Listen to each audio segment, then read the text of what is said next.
Pour faire une surprise à ma femme, j'ai mis fin à ma mission d'infiltration plus tôt et je suis rentré chez moi, mais c'est un homme qui a ouvert la porte. Mec, tu cherches qui? Ma première réaction a été de penser que la maison avait été cambriolée. C'est à ce moment que ma femme m'a vu. Mon mari? Pourquoi es-tu revenu? Elle est juste venue emprunter la salle de bain.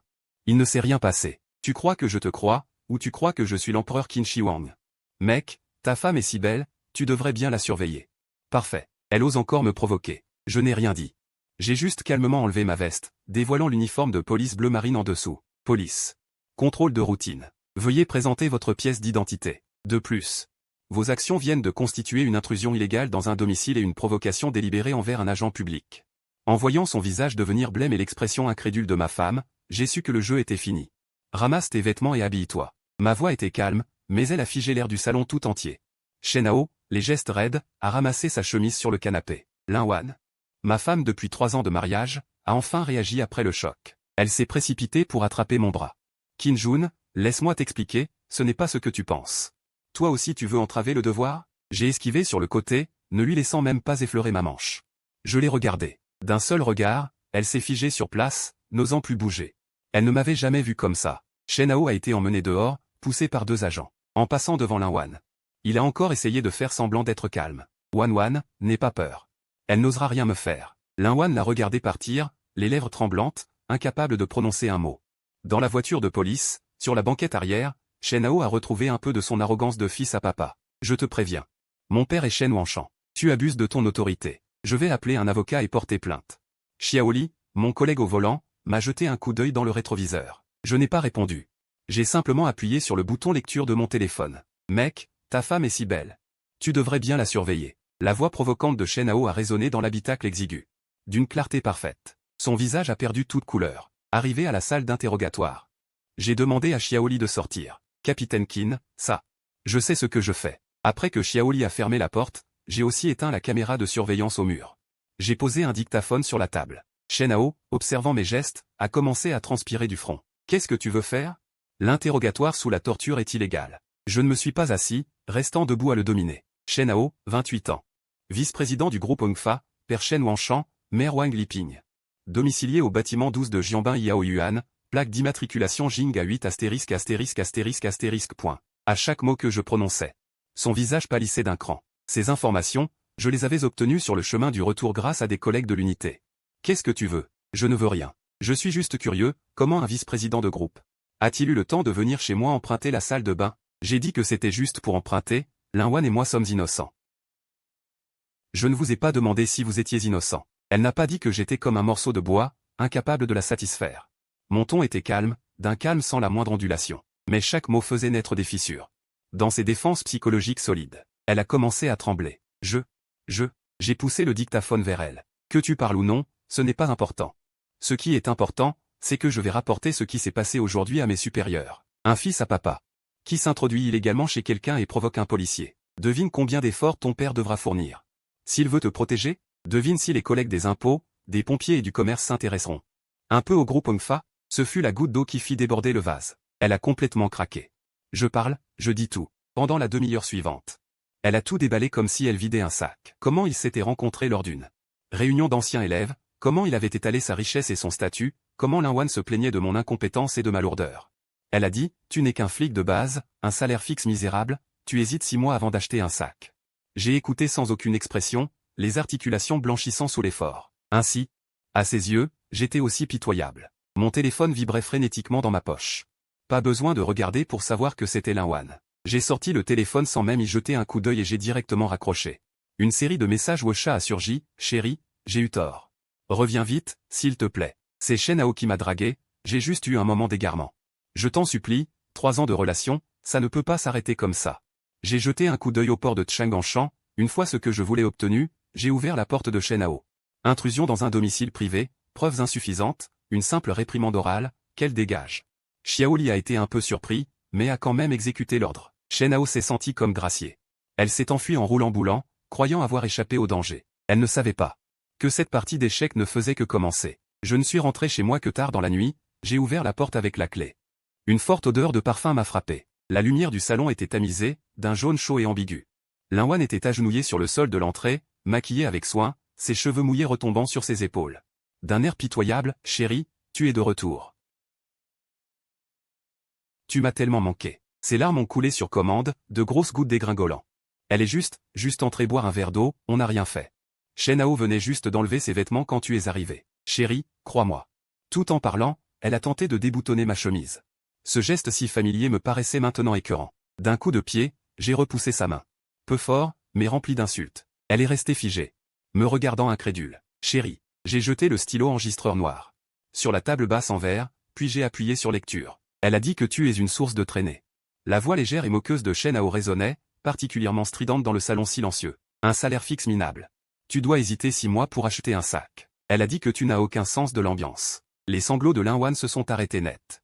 La couleur de son visage a disparu, son corps a commencé à trembler sans contrôle. Je me suis approché d'elle pas à pas, je me suis accroupi. J'ai saisi son menton entre 2 doigts, l'obligeant à lever la tête. Tu n'as pas eu un moment d'égarement? Tu as prémédité. J'ai giflé durement le contrat de divorce imprimé sur son visage. Signe. Tu sors sans rien. Les bords du papier ont effleuré sa joue, laissant une fine marque rouge. Elle a enfin craqué, Kim-Jun. Comment peux-tu me faire ça? On est mariés depuis 3 ans, et pour ça. Tu veux que je parte sans rien? J'ai juste commis l'erreur que toutes les femmes du monde commettent. Pourquoi ne peux-tu pas me pardonner une fois? Je l'ai regardé, son visage déformé par l'excitation, et j'ai ri froidement, j'apprends de toi. Cette phrase a été le coup de grâce. Elle s'est effondrée, passant des cris aux sanglots bruyants. Je t'en supplie, Kim-Jun, donne-moi une autre chance. Sans plus me soucier de ses hurlements, je me suis retourné et suis entré dans le bureau. À travers ses pleurs, je me suis entendu dire calmement, cette maison, je l'ai achetée avant le mariage, au comptant, au nom de mes parents. La voiture, je l'ai achetée avec la prime gagnée au péril de ma vie, elle est aussi à mon nom. Tes sacs, tes bijoux, tes vêtements, tu peux les emporter. Oh, au fait, les 200 000 sur ton compte? Je te les ai versés progressivement ces 3 dernières années, n'oublie pas de me les rendre. Me les rendre? J'ai marqué une pause. Si tu ne signes pas, pas de problème. Cet enregistrement sera demain dans le portable de tes parents, de tes collègues, de toutes tes copines. À toi de choisir. Sur ces mots, je ne lui ai laissé aucun temps de réaction et j'ai fermé la porte. Je me suis adossé au battant, mon corps glissant lentement le long, m'asseyant sur le sol froid. La fatigue m'a submergé comme une marée. 3 ans de mariage ressemblaient à une blague. Celle qui m'avait semblé mériter que je lui donne tout avait réduit mon cœur en miettes de ses propres mains. J'ai fermé les yeux. Puis les ai rouverts, ne restait qu'un froid glacial. Lin-Wan. Ce n'est que le début. Le lendemain matin, à peine arrivé au travail, le capitaine m'a appelé dans son bureau. Son visage était grave. Il a poussé un dossier vers moi. Regarde. C'était une lettre de dénonciation anonyme, avec des mots exagérés.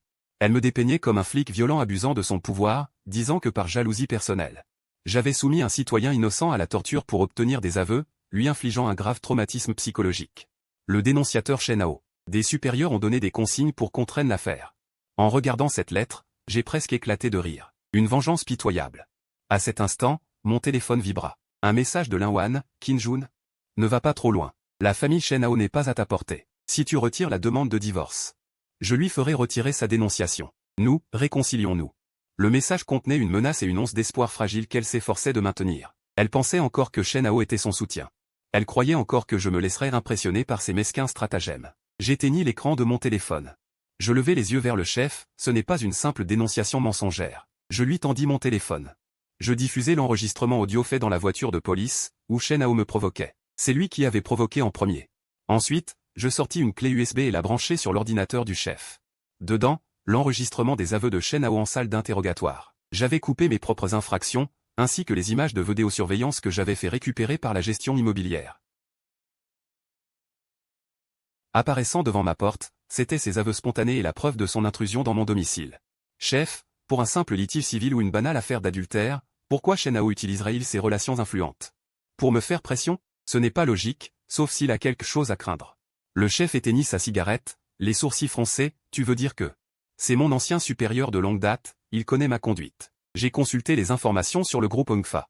Cette entreprise s'est développée très vite ces dernières années, mais certains points dans ses états financiers sont suspects. Sa réaction si violette ne ressemble pas à une simple vengeance, mais plutôt à une culpabilité qui le ronge, la peur que nous nous servions de ce prétexte pour enquêter sur son entreprise. Sacré gamin, te cantonner à un rôle d'infiltration, c'est vraiment gâcher ton talent. Il me regarda, son regard empreint de la confiance et de l'acuité habituelle, tu me tiens informé, je gère ça. Ne t'en occupe plus. Quant au groupe Hongfa, je te le confie. Enquête à fond, l'équipe te soutiendra. Une bouffée de chaleur m'envahit. Compris, mission accomplie. En sortant du bureau du chef, je me sentais plein d'énergie. Je sortis mon téléphone, trouver le numéro de Linwan. Je lui répondis 2 mots. Après avoir quitté le commissariat, j'appelai un collègue du service technique. Lao Wang, rends-moi un service. La chute de l'entreprise de Linwan, une demi-heure après avoir quitté le bureau du chef. Un numéro virtuel introuvable envoya un enregistrement audio monté dans le groupe de travail interne de l'entreprise de Linwan. C'est un bloc de bois, sans intérêt et rigide. Le groupe comptait des centaines de personnes. Dans l'enregistrement, on entendait que Linwan, avec une voix mielleuse, flirtant avec un camarade de classe au téléphone, « Toi, avec ton salaire bas, tu hésites même pour acheter un sac. Alors que l'autre a de l'argent et des compétences. » D'un ton acerbe et méprisant, elle se plaignait de son mari. L'enregistrement était court, mais lourd d'informations. Dans le groupe, ce fut d'abord un silence de mort. Quelques secondes plus tard, l'explosion. Non, non, on n'aurait pas cru ça. Linwan s'amuse tellement. D'habitude, on voyait son mari venir la chercher après le boulot, grand et beau, gentil avec elle. Et elle n'est même pas satisfaite? La directrice du département de Linwan s'exprima directement dans le groupe. Ce comportement personnel nuit gravement à l'image de l'entreprise. Veuillez démissionner volontairement. C'est un coup monté. Je vous en prie, l'entreprise n'a pas besoin d'employés à la vie privée désordonnée. On vida immédiatement tous ses effets personnels. Elle fut chassée du bâtiment de l'entreprise, la tête basse. Et ce n'était pas tout, son groupe d'amis proches explosa aussi. Le même enregistrement y fut envoyé. Ses anciennes copines avec qui elle faisait du shopping, buvaient du thé, partageaient des secrets. Aucune ne prit sa défense. La seconde suivante, Linwan fut exclue du groupe. Elle avait perdu son travail, perdu ses amis. Elle se souvint enfin de m'appeler. Kim-Jun, c'est toi qui as fait ça? Pourquoi tu me détruis? Preuves insuffisantes. Tu ne peux pas calomnier comme ça un policier du peuple, hurlait-elle au téléphone. Je vais porter plainte contre toi, pour violation de la vie privée. D'accord, porte plainte. Comme ça, plus de gens entendront. De toute façon, l'enregistrement est authentique. Au passage, j'enverrai aussi une copie à tes parents. À l'autre bout du fil, le silence s'installa. Je ne lui laissai aucune chance de répondre. Et raccroché directement. De l'autre côté, j'avais déjà rencontré des collègues des services fiscaux. Grâce à une première analyse des flux financiers du groupe Ongfa, nous avions déjà des preuves préliminaires de leur fraude fiscale. Je savais que les détruire n'était que la première étape. Le monde de Linwan s'effondrait. Et celui de Shenhao allait bientôt connaître sa fin. J'avais besoin d'un bon avocat, capable de garantir que Linwan sorte sans rien. Et qu'elle ne puisse jamais se relever. J'ai trouvé Su Qing, la meilleure avocate spécialisée en divorce de la ville. Connu pour sa rigueur et sa logique implacable, il n'a jamais perdu une affaire depuis ses débuts. Après avoir écouté mes demandes, elle a regardé l'enregistreur vocal posé sur la table, les captures d'écran de vidéosurveillance et le témoignage de Shenhao. Ses yeux se sont illuminés. Officier, je prends cette affaire. Ses lèvres rouges s'entr'ouvrirent, sa voix pleine d'une confiance absolue. Je vous le garantis.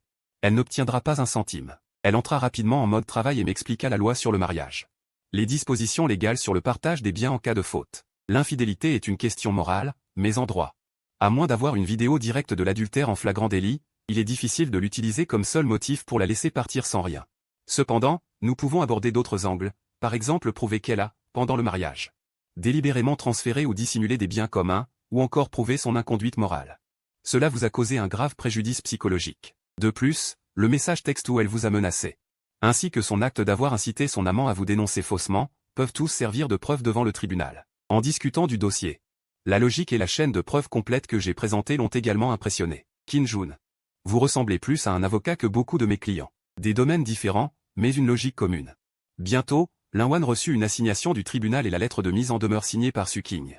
Dans la lettre, les termes étaient précis et froids, énumérant ses comportements répréhensibles un par un. Et précisant clairement que nous poursuivrions toutes ses responsabilités légales. Linwan paniqua complètement. Elle ne s'attendait pas à ce que je sois sérieux, et que j'engage le meilleur avocat de la ville. Elle était terrifiée. Elle commença à adoucir le ton, j'ai juste été stupide un instant, s'il vous plaît, pardonnez-moi. Elle se rendit chez mes parents, s'agenouilla dès l'entrée et pleura à chaudes larmes. Dehors, notre famille Chen n'a pas de belle-fille comme toi. Cependant, j'avais déjà prévenu mes parents et leur avais fait écouter l'enregistrement clé. Ma mère a un tempérament explosif. Elle a directement attrapé un balai et l'a chassé de la maison. Le plan de Linwan pour jouer la victime échoua complètement. Pour discuter des détails de l'affaire, Su Qing et moi avons dîné dans un restaurant. À mi-repas, une silhouette se précipita vers ma table. Espèce de salope. C'était Linwan, les yeux rouges. Elle fixa Su Qing avec haine, comme si elle allait la dévorer, et leva la main pour la gifler au visage. Je réagis plus vite et saisis son poignet. Il était très fin. Immobilisé dans ma prise, je regardais son visage déformé par la jalousie et la colère. Linwan, ne te rends pas encore plus ridicule. Su Qing ne bougea pas une seule fois. Elle ne montra même pas un instant de panique. Elle essuya élégamment le coin de ses lèvres avec sa serviette, puis leva la tête. Elle jeta un regard méprisant à Linwan, un regard plein de dédain et de mépris. Comme si elle regardait un clown faisant une scène ridicule. Lâche-moi, je n'en resterai pas là. Ce regard blessa profondément Lin Wan, plus que si je l'avais giflé. Cela la fit encore plus souffrir. Je resserrai ma prise et la repoussai. Tous les regards du restaurant étaient braqués sur nous. Suking restait élégamment assise. Moi debout, froid. Le contraste frappant était comme une gifle retentissante. Lui cinglant l'orgueil. Lin Wan, acculé, ne voyait plus qu'une seule bouée de sauvetage. Shen Hao. Désolé, sans rendez-vous, l'entrée est interdite. Je veux juste le voir une minute, s'il vous plaît. Un refus est un refus. Veuillez partir. Elle fut bloquée à l'entrée par la réception et le vigile. Elle attendit dans le hall tout l'après-midi. Enfin, elle vit arriver Shen Hao. Shen Hao descendit d'une Bentley noire, en costume cravate. En voyant Lin Wan. Son visage se décomposa d'impatience, comme s'il voyait un sparadrap impossible à décoller. Sa voix était pleine de dégoût. « Qu'est-ce que tu fais ici? Justement, aide-moi. Il veut divorcer et me laisser sans rien. Tu es mon seul espoir. T'aider? Pourquoi je t'aiderais ?» Shen Hao repoussa sa main avec dégoût. Comme s'il avait touché quelque chose de sale. Il la toisa, le regard moqueur. « Tu ne crois pas sérieusement que je t'aimais? Je te voyais juste comme la femme d'un flic. Pour chercher du frisson. Maintenant que tu es dans la merde et que la police a la cible sur ma famille. Tu oses encore venir me voir? T'es malade? » Elle n'en croyait pas ses oreilles. Cet homme qui autrefois lui murmurait des mots doux et la chérissait dans ses bras pouvait-il vraiment prononcer des paroles aussi cruelles et impitoyables? Shen Hao sort quelques billets rouges de son portefeuille, les tenant en main. « Rentre chez toi », lance-t-il en jetant l'argent directement au visage de Lin Wan. Les billets tombent légèrement sur le sol, comme s'il se moquait impitoyablement de sa stupidité et de sa bassesse. Lin Wan est humilié en public. Toute sa dignité et ses illusions sont réduites en miettes à cet instant. Elle comprend enfin. Ce qu'elle pensait être de l'amour et une échappatoire n'a été qu'une farce du début à la fin. Cette scène, mon collègue que j'avais posté à proximité pour recueillir des preuves, l'a filmée avec un téléobjectif. La vidéo est très claire. Je l'ai envoyée à Suking. Quelques secondes plus tard, Suking a répondu sur WeChat, Inspecteur Shen. Nous avons une preuve supplémentaire contre elle. Elle peut prouver au tribunal qu'elle a une mauvaise conduite et qu'elle entretient des relations financières illicites avec autrui. Je regarde la vidéo. Lin Wan, l'air perdu, se tient dans la rue, marchant seul au milieu de la foule. Comme une âme errante abandonnée par le monde. Pour la première fois, elle commence à repenser à l'époque où nous étions ensemble. Bien que nous n'étions pas riches, elle n'avait jamais subi une telle humiliation. Je lui donnais tout mon salaire. Quoi qu'elle veuille acheter, je dis que c'est cher, mais je finis toujours par le lui acheter. Je ne lui ai jamais fait laver une seule vaisselle ni préparer un seul repas. Je la chérissais comme la prunelle de mes yeux, mais elle a elle-même brisé tout cela.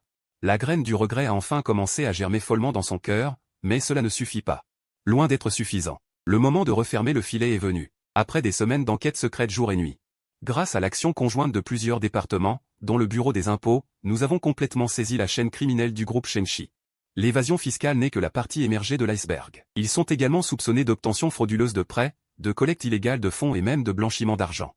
Un vaste empire criminel commercial, dont l'intérieur est déjà complètement corrompu. L'opération d'arrestation est fixée à mercredi à 10 h du matin. Plusieurs services de la ville ont uni des centaines de forces de police pour une action fulgurante. Je mène personnellement l'équipe, la cible est le siège du groupe Red Air. Cible principale, Shen Hao. Les voitures de police arrivent en rugissant. Encerclant l'immeuble hermétiquement, nous nous précipitons à l'intérieur. Les employés sont en émoi. Je suis accompagné de 2 coéquipiers. Se précipitant vers le bureau du vice-président au dernier étage, il enfonce la porte d'un coup de pied. Shen Hao est assis dans son fauteuil en cuir véritable. Dégustant tranquillement son café, en nous voyant, son sourire se fige. Vous êtes soupçonné de plusieurs délits économiques. Conformément à la loi, je vous arrête. Je saisis les menottes froides. Soudain, comme un fou, il crie « Je vais me battre avec toi » et attrape la tasse de café sur la table pour me la lancer. Je tourne la tête facilement pour l'esquiver, d'un bond je m'avance, saisis son bras et le tords en sens inverse.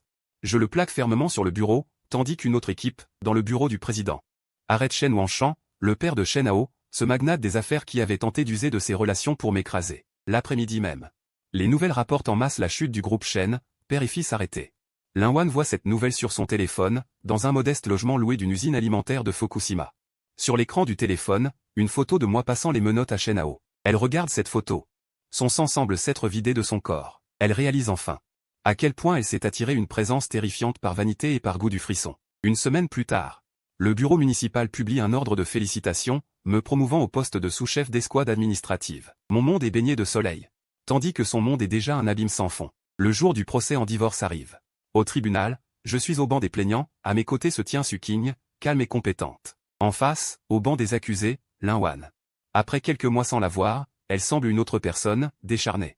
Le regard vide. L'avocat qu'elle a engagé est un jeune débutant. Qui, face à la puissante aura de Suking, est si nerveux qu'il bégaye. L'audience commence. L'audience commence. Sukin est logique et incisive.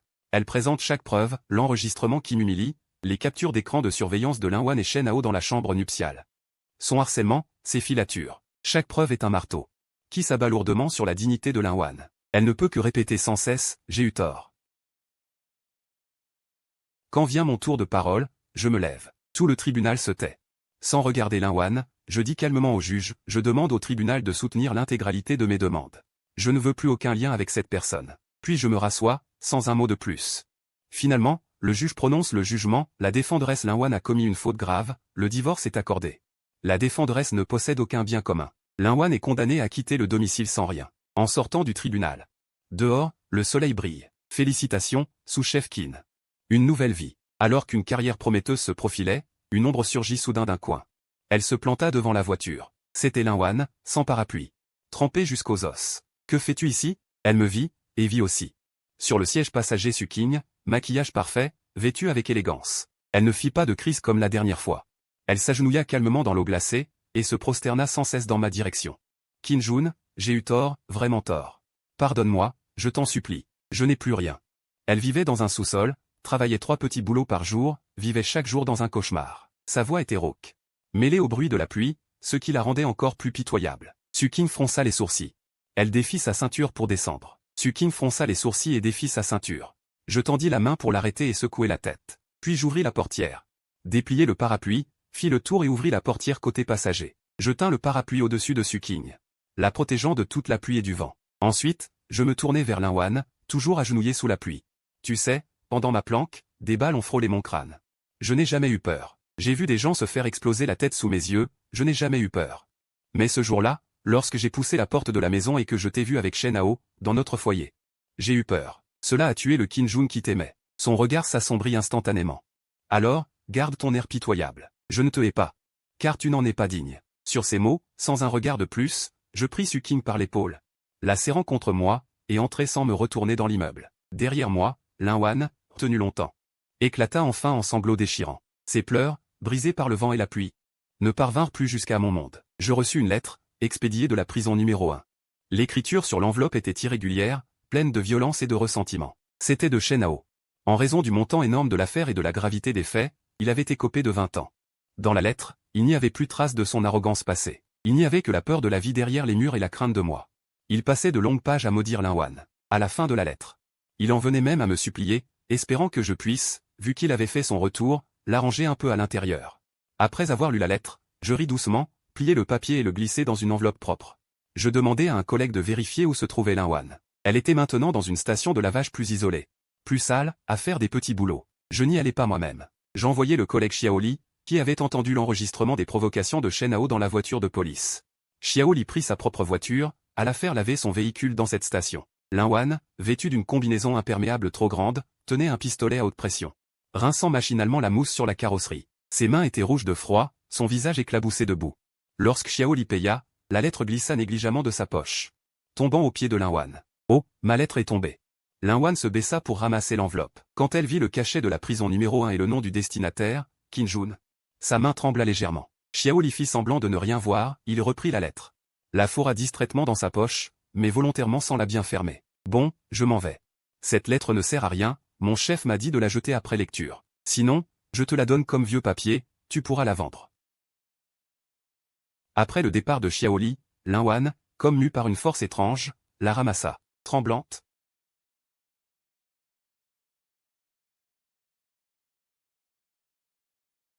Elle déplia la lettre couverte d'eau sale. Sur le papier, l'écriture haineuse et vengeresse de Shen Hao la transperça comme des poignards trempés dans du poison. Ce qu'elle avait cru être. Le charme pour lequel elle avait tout sacrifié n'était, aux yeux de cet homme, que stupidité et source de malheur.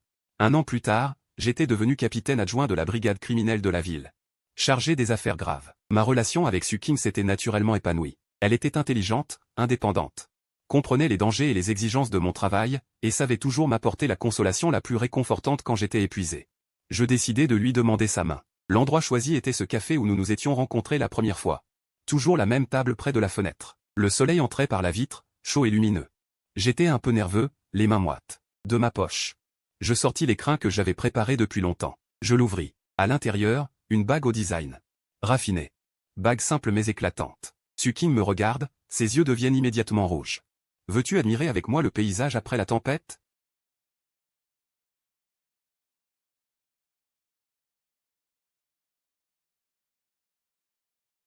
Je le veux.